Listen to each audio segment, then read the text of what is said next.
Hello everyone. जैसा कि आप सबको पता है कि 2026-27 से आपके जो क्लास 9 का जो सिलेबस है वो चेंज हो चुका है। आपकी सभी सब्जेक्ट्स की नई बुक्स आएंगी।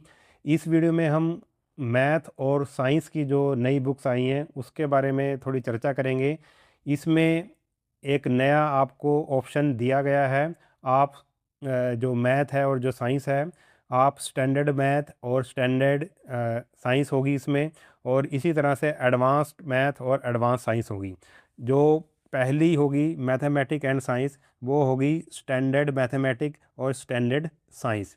ये सभी के लिए कंपलसरी होगी, सभी बच्चों को स्टैंडर्ड मैथ और स्टैंडर्ड जो साइंस है वो लेनी पड़ेगी।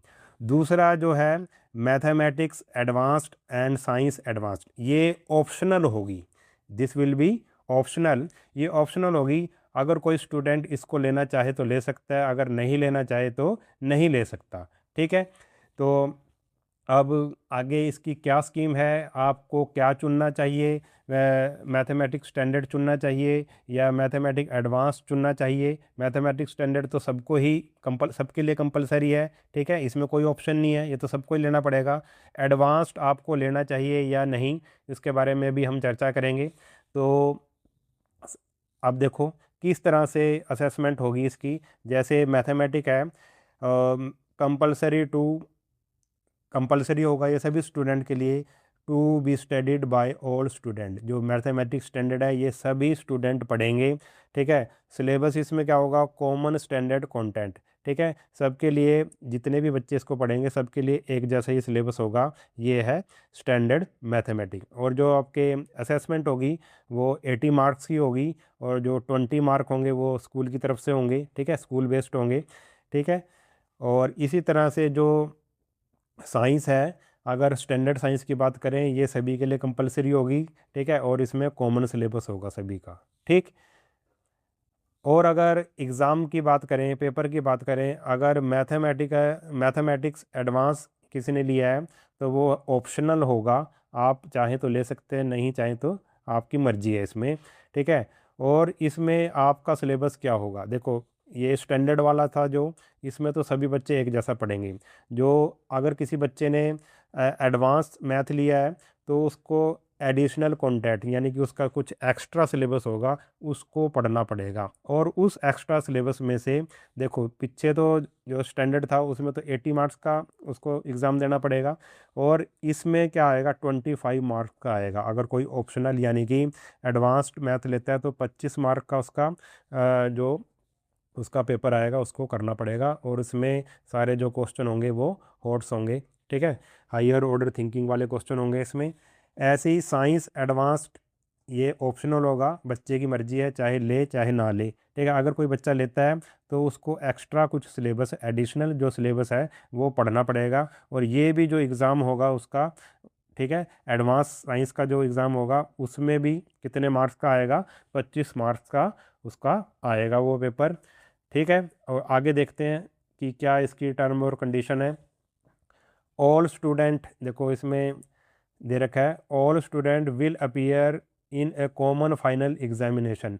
सभी स्टूडेंट हैं जो वो कॉमन फाइनल एग्जामिनेशन में पार्टिसिपेट तो सभी को करना पड़ेगा, और 80 मार्क्स का जो पेपर सभी को देना पड़ेगा, और जो आपका 3 घंटे का होगा। ठीक है, ये तो सभी का है। In addition, student opting for the advanced level will take an additional examination of 25 marks। और जो जिसने एडवांस लेवल वाला मैथ या साइंस लिया है तो वो उसका 25 मार्क्स का एग्ज़ाम होगा। ठीक है। और वो होगा 1 घंटे का टाइम, उसको मिलेगा 1 घंटे। ठीक है।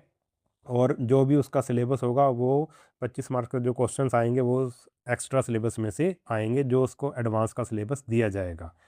और अब इसका सेकंड पॉइंट का क्या है, इसमें हमें दे रखा है दस the examination in the mathematic and science will be offered at 2 level, standard and advanced at class 9। और ये 2026-27 से शुरू हो जाएगा आपका।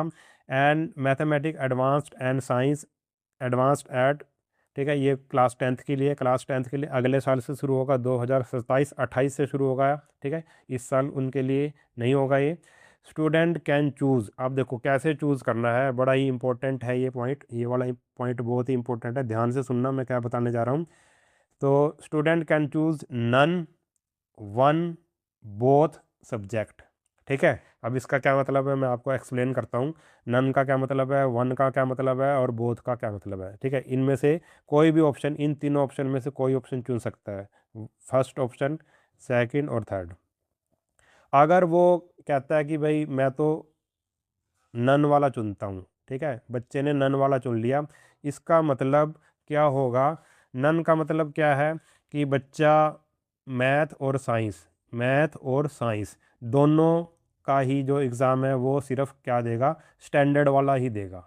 ठीक है, दोनों का क्या देगा, सिर्फ स्टैंडर्ड वाला ही देगा, चाहे वो मैथ हो चाहे वो साइंस हो। ठीक है, दोनों का स्टैंडर्ड का, नन का मतलब ये है।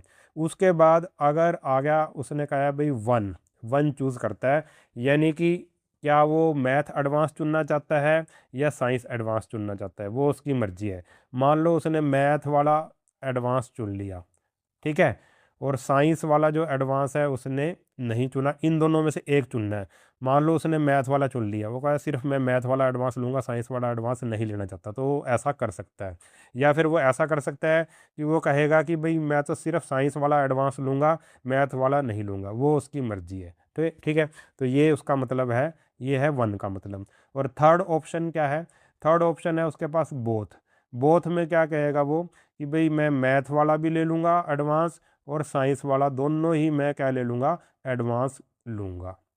इसका ये मतलब है नन का, वन का और बोथ का। नन में तो वो किसी भी सब्जेक्ट का, दोनों में से मैथ और साइंस दोनों का ही वो क्या नहीं चुन रहा है, वो दोनों का ही एडवांस नहीं चुन रहा है। और सेकंड ऑप्शन में चाहे वो मैथ का एडवांस ले ले चाहे वो साइंस का ले ले। और थर्ड में क्या है, वो दोनों ही ले ले, मैथ वाला भी एडवांस ले ले और साइंस वाला भी एडवांस ले ले। और जो नेक्स्ट वाला पॉइंट है वो भी बहुत इंपॉर्टेंट है, वो भी आप ध्यान से सुनना कि मैं क्या बताने जा रहा हूँ आपको। A candidate securing 50% and above mark for the optional advanced examination shall have the following recorded in the mark sheet. The advanced level has been successfully cleared. आप देखो, अगर किसी, मान लो किसी बच्चे ने मैथ का चुन लिया, मैथ का एडवांस उसने चुन लिया, किसी बच्चे ने मैथ का एडवांस चुन लिया, और उस एडवांस पेपर में जैसे उसका कितने नंबर का था, मैंने आपको बताया था 25 नंबर का आएगा, उसके अगर 50% नंबर आ जाते हैं, 50% या 50% से ऊपर नंबर आ जाते हैं उस बच्चे के मैथ में, ठीक है, मान लो मैथ का चुना था, या फिर वो मैथ और साइंस दोनों का ही चुन सकता है एडवांस। ठीक है, मान लो मैथ का उसने एडवांस चुना था, उसके 50% से ऊपर नंबर आ गए, तो उसकी जो मार्कशीट होगी उसमें ये लिखा आएगा, ये लिखा आएगा उसकी मार्कशीट में। ठीक है, द उसकी मार्कशीट में फिर ये लिखा आ जाएगा, the advanced level has been successfully cleared. ठीक है, यानी कि इस बच्चे ने एडवांस लेवल को क्लियर कर लिया है। ठीक है, दूसरा केस क्या है, however the mark obtain in the advance examination shall not be added to the overall aggregate or total score. और जो उसके जो जो भी नंबर आए हैं ना, इसमें 25 में से जितने भी नंबर आए हैं उसको उसके टोटल में ऐड नहीं किया जाएगा, वो उसका एक तरह से क्या है, एक्स्ट्रा है, एक्स्ट्रा मार्क्स हैं उसका टोटल में। मान लो एक बच्चे के, मान लो 700 नंबर थे टोटल। ठीक है, 700 में से उसके एक बच्चे के मान लो 600 नंबर आते हैं। ठीक है, और उसके जो मैथ के जो उसने एडवांस दिया था उसमें मान लो उसके आ जाते हैं मान लो 20 नंबर आ जाते हैं, तो ये वाले जो 20 नंबर हैं वो इस 600 में प्लस नहीं होंगे। ठीक है, जो टोटल वाला है उसमें नहीं होंगे, बस उसकी क्या आ जाएगी, उसकी मार्कशीट में एक लाइन लिखी आ जाएगी कि जो advance level has been successfully cleared, कि उसका मैथ का या साइंस का जो एडवांस लेवल है वो क्लियर है। ठीक है, यानी कि ओवरऑल जो टोटल स्कोर होगा उसमें वो एडवांस लेवल वाले नंबर ऐड नहीं होंगे। In case a candidate secures less than the prescribed criteria, no reference to the advanced level shall be reflected in the mark sheet. अगर कोई बच्चा है, अगर उसके मैथ या साइंस उसने एडवांस लिया था, ठीक है, मान लो मैथ का एडवांस उसने लिया था, और उस बच्चे के एडवांस लेवल लिया और उस बच्चे के 50% से कम नंबर आते हैं उसमें, मान लो 25 का था और उसके आए सिर्फ 10, तो 10 तो 25% से 50% से कम हो गए। ठीक है, तो इसका अगर उसके 50% से कम आते हैं तो उसकी जो मार्कशीट है ना, उसकी जो बच्चे की मार्कशीट मिलेगी उसमें ये वाली लाइन नहीं लिखी होगी कि उस बच्चे ने एडवांस लेवल क्लियर कर लिया है। ठीक है, तो उसके यानी कि उस बच्चे ने एडवांस लेवल क्लियर नहीं किया तो ये वाली लाइन उसकी नहीं लिखी आएगी कि उसने एडवांस लेवल क्लियर नहीं किया। ठीक है, this two level structure will not apply to the internal assessment of 20 mark. और ये जो आपके जो स्कूल में जो होंगे इंटरनल असेसमेंट होंगी वो वाले मार्क, मतलब 20 मार्क में ये वाला एडवांस वाला नहीं होगा, वो सिर्फ स्टैंडर्ड वाला ही होगा। समझ गए?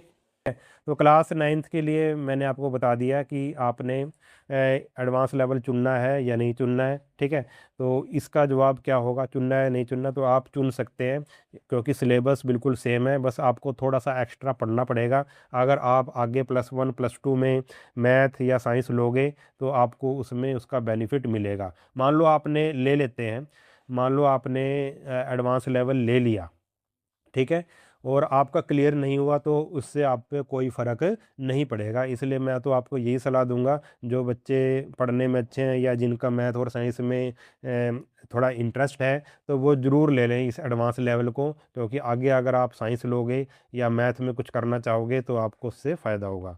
तो इस वीडियो में इतना ही। अगर वीडियो आपको अच्छा लगा है तो चैनल को सब्सक्राइब कर लेना और वीडियो को अपने सभी दोस्तों के साथ शेयर ज़रूर कर देना। मिलते हैं नेक्स्ट वीडियो में, तब तक के लिए नमस्कार।